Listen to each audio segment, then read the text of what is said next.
Outro tema que está em pauta e bastante em pauta é o fim da escala 6x1.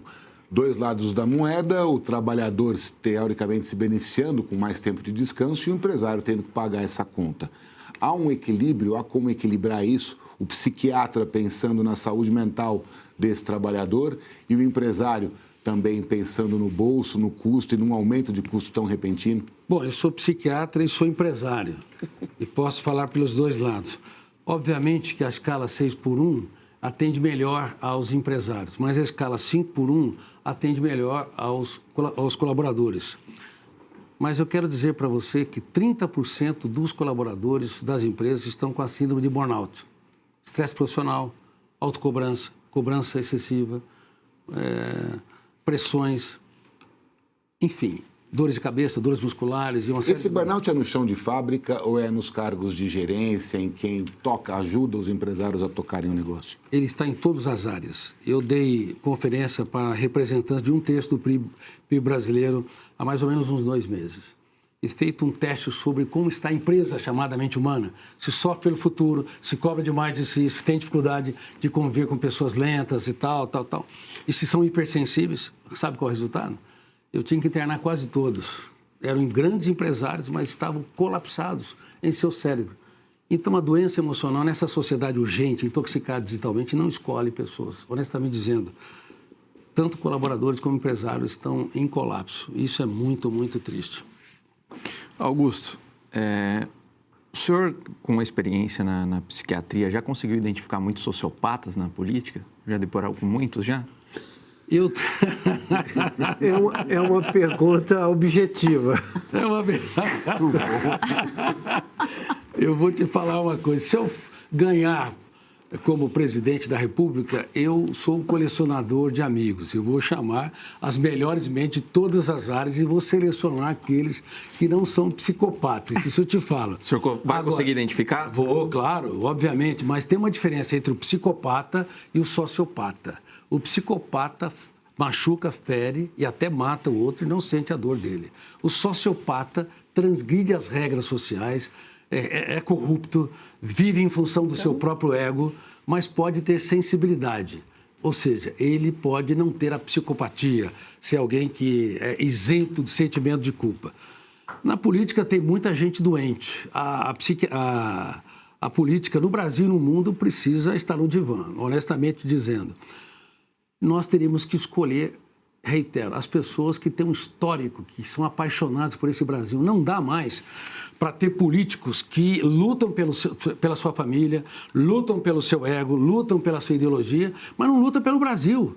Eu reitero, eu não quero fazer carreira política. Eu quero conquistar a cadeira de presidente? Sim, eu quero, com todas as minhas forças. Mas será por um mandato só. E a sociedade brasileira vai ter que escolher se alguém que não quer fazer carreira política, mas quer fazer um projeto de governo, ou se quer essa política polarizada, radicalizada, onde há disputas muito mais de egos e um ambiente de corrupção que virou uma epidemia no Brasil. Eu até falei com alguns ministros do TCU, porque eu converso com muita gente. Como é que nós vamos coibir a corrupção?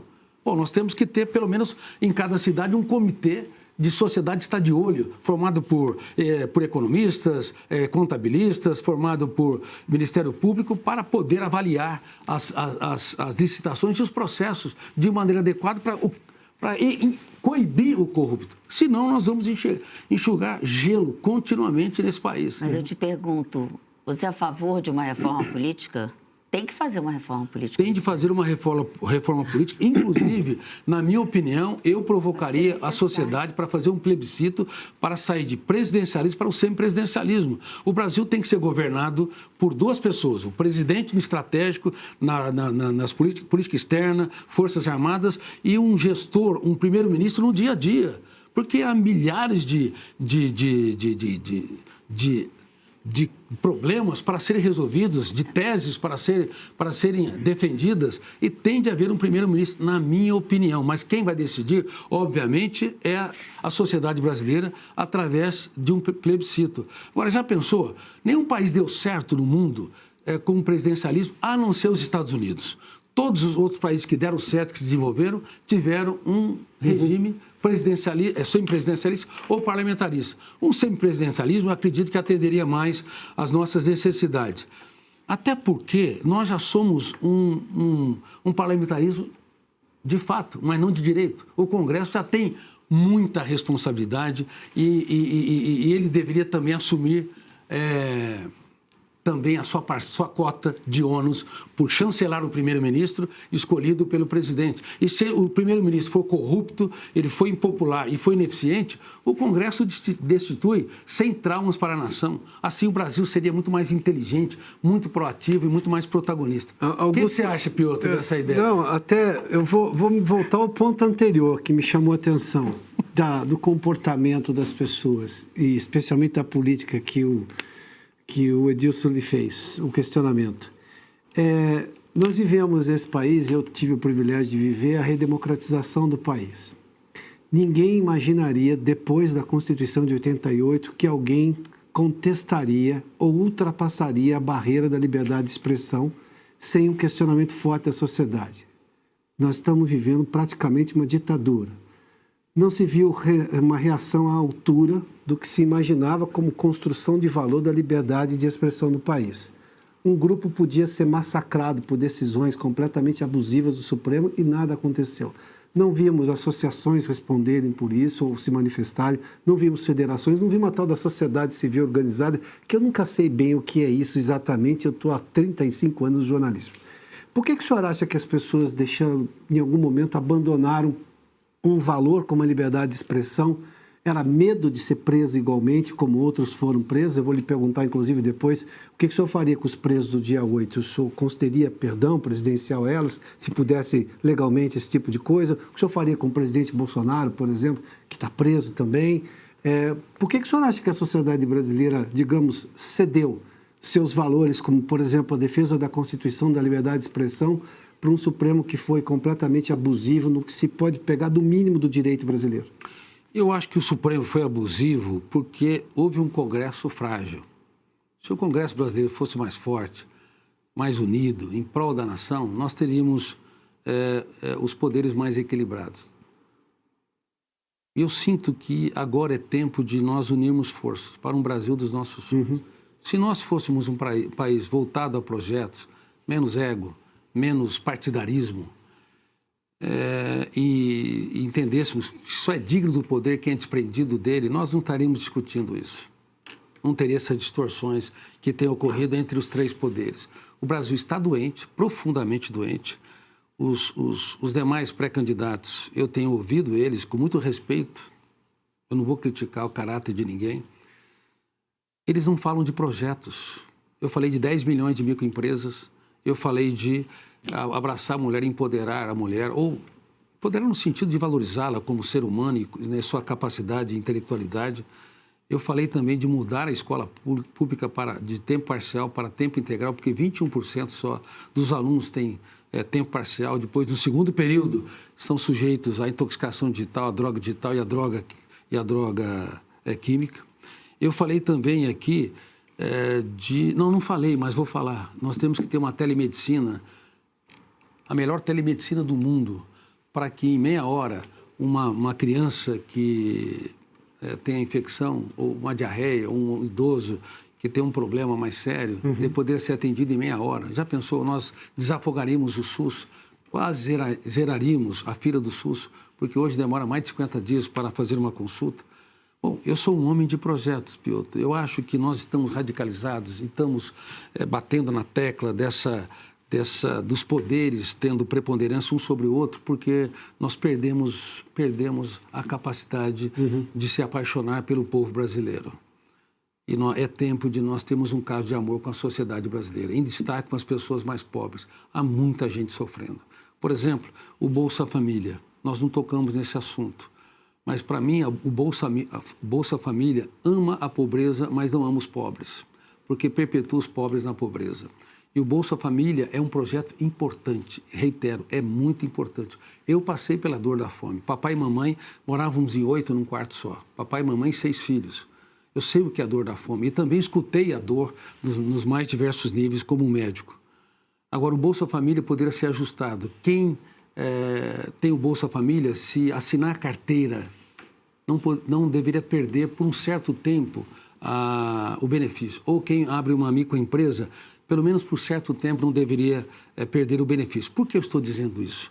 Porque se nós estimularmos a veia empreendedora de quem tem o Bolsa Família para que eles possam procurar renda e melhorar suas condições de qualidade de vida, as condições financeiras, nós teremos um país muito mais justo, muito mais equilibrado. Então, não adianta bater na porta, vamos resolver isso numa canetada. Nós temos que reitero, as melhores mentes da gestão financeira, melhores mentes da iniciativa privada e também os melhores políticos para fazer um projeto de nação. Eu creio que assim nós vamos apaziguar a sociedade. Veja bem, se você tem se você infartou de maneira fulminante e perdeu o seu coração, não há possibilidade de ponte safena e nem de stent. Você está falido cardiacamente. Teu coração, a única possibilidade é você ter um transplante. E você, por exemplo, é um militante de direita.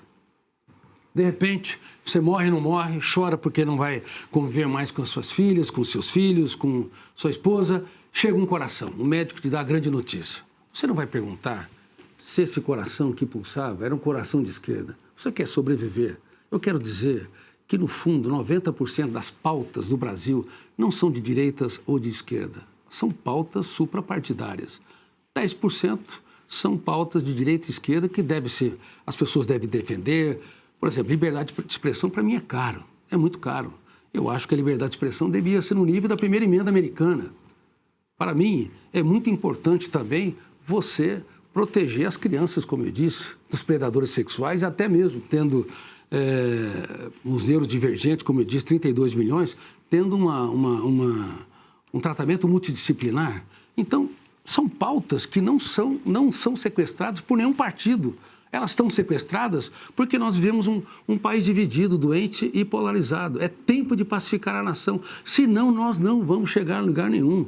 Senão, daqui 4 anos, os problemas se somaram e vamos ter uma sociedade econômica e socialmente fragilizada. Augusto, estamos indo para o fim do programa. O que você faria com os presos do dia 8? Se, como presidente, tivesse a possibilidade de interceder? Eu analisaria caso a caso. Tem muitos casos ali que não tinha consciência, eles devem ser abraçados, acolhidos e a sua pena deveria ser atenuada sem dúvida alguma. Analisaríamos casos que as pessoas estiveram ali conscientemente. Eu sou um sujeito justo. Mas não é o caso de anular tudo porque eles foram julgados no foro inadequado, não tiveram direito a duplo grau de jurisdição, ou seja, o básico do direito? Isso é muito importante, não tem dúvida, nós vamos levar em alta consideração isso. Pode ter certeza que eu levarei em alta consideração com um grupo de juristas. Eu sei que ocorreu em diversos níveis ultrapassar o limite do bom senso. Mas eu não queria entrar nessa pauta essa pauta que é uma pauta que gera discussões intermináveis. Lá, pode ter certeza, se você me conhecesse, você vai perceber que eu sou um sujeito justo, que eu sou uma pessoa que sei escutador e sei avaliar com os mais diversos profissionais para chegarmos a um consenso adequado para fazer justiça a essas pessoas que estão presas até hoje.